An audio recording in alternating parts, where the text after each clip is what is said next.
ሱዳን ካልአይቲ ገዛና እያ ከምኡ ስለ ዝነበረ ከምኡ ይቅፅል ማለት ግን ኣይኮነን ከምኡ ስለ ዝነበረ ከምኡ ክቅፅል እንተኾነ እውን ዕሪ እንዳደልደለ ከይድ ዕሪና ናይ ሱዳን ጉዳይ ብፍሉይ ክንሕዞ ኣለና ገዛና ኢልና ምእማን ጥራሕ ተይኮነስ ከም ገዛና ምስራሕ ከምኡ ክገብር ዝኽእል ፖለቲካዊ መስርሕ ክህልዎም ምስራሕ የድሊ ዲፕሎማሲ ባዕሉ ተጠናኺሩ ኣብዚ ደረጃ እዚኡ ጀጋነ ውፅሖም ከብቅዑ ከለው ዘይምቕፃል ሓደጋ ምዃኑ ክትፈልጡ ክትክእሉ ኣለኩም ሱዳን ገዛና እያ ስለ ዝበልካስ ፖለቲካ ሰሪሕኻ ማለት ኣይኮነን ፖለቲከኛ ባዕሉ ኣትዩ ከደላድሎ ኣለዎ ኦኬ እዚ ክግበር ኣለዎ ናይ ሱዳን 3 ዓመት ገበር ይቃረብ ዘሎ ንሚያዝያ ከባቢ 3 ዓመት ክመልእ ኩናት ናይ ሱዳን ኩናት ሱዳን ካብ ዝጅመር መንግስቲ ሱዳን ቦትኡ ቀይሩ ካብ ካርቱም ወፂኡ ናብ ፖርት ሱዳን ከይዱ ነይሩ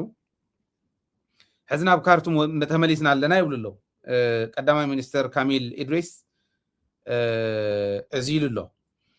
ናይቲ ሃገር ጦር መጋቢት ከባቢ ዝሓለፈ መጋቢት እዩ ናብ ካርቱም ኣትዩ ግን ብዙሕ ዝፀሪ ነገር ስለ ዝነበሮ እስካዕ ዘፅሪ እስካዕ ሕዚ ወሲዱሎም ሕዚት መንግስቲ ተመሊሱ ኣሎ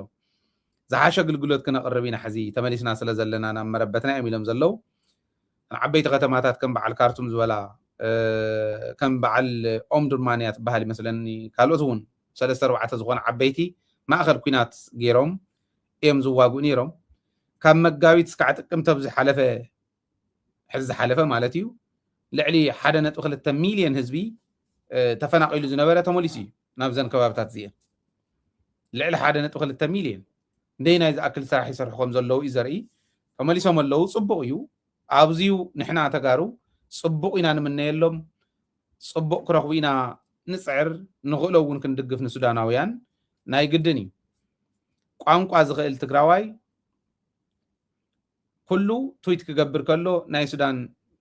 ጉዳይ ክልክም በዚ ኣጋጣሚ ፃውዒተይ ክቅርብ ይደሊ ኣብ ፌስቡክ ፔጅና ኣብ ናይ ደደቢት ፌስቡክ ፔጅ እታ ፒቲሽን ለጢፍና ኣለና ብሄር ብሄረሰባት ናይ ኢትዮጵያ ሓቢረን ኣብይ ኣሕመድ ዝበሃል ሰብ ተንበደል ዝበፅሐንን ብሕጂ በደል ከብፅሓለን ዝኸደን ዘሎን ኩለን ተጠርኒፈን ዓዲ የብርሰሎ ኢለን ክፍርማ ዓዲ የብርሰሎ ኢለን ናብ ኣይሲሲ ከቅርባ ምእንታን እዮም በዓል ዶክተር ፀጋይ ኣራርሳ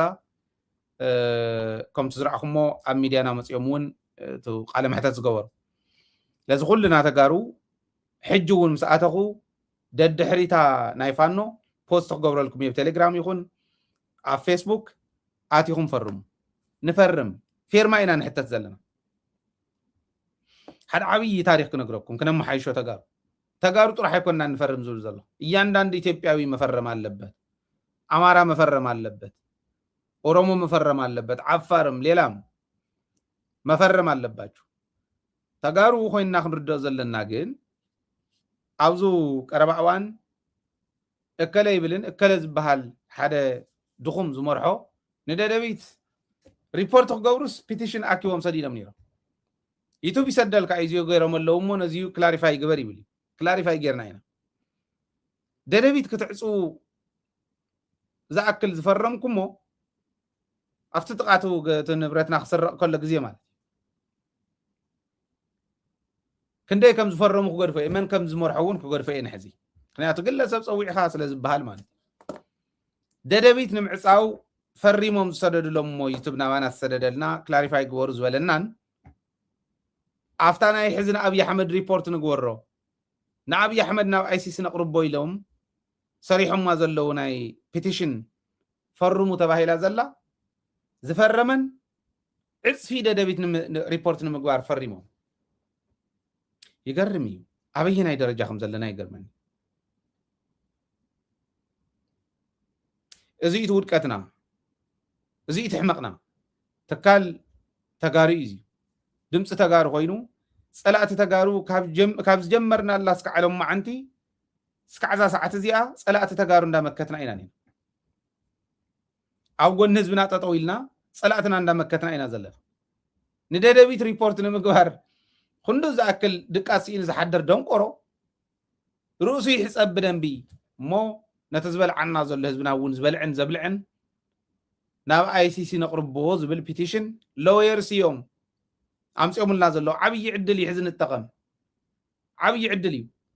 حزن التقم نفرم فرموا بهالية كأمت لكم في تليجرامنا في فيسبوكن فريش كون لكم ببجزيو ندال تفقوا خدي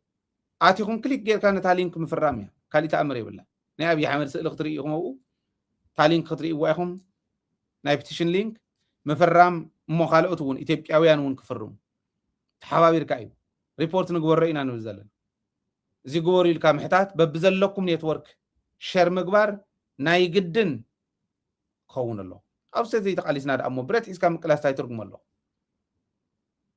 لذي سلاماو بزغونه منقدي ني عالم مسرح تتعيمنا كن سعرون تخوينا نزودي زي آتومون كنت قملهم كن كللنا لو يرسيهم كم تزولكم تمزيز صوعنا زلو زي نقول رخب لكم دليه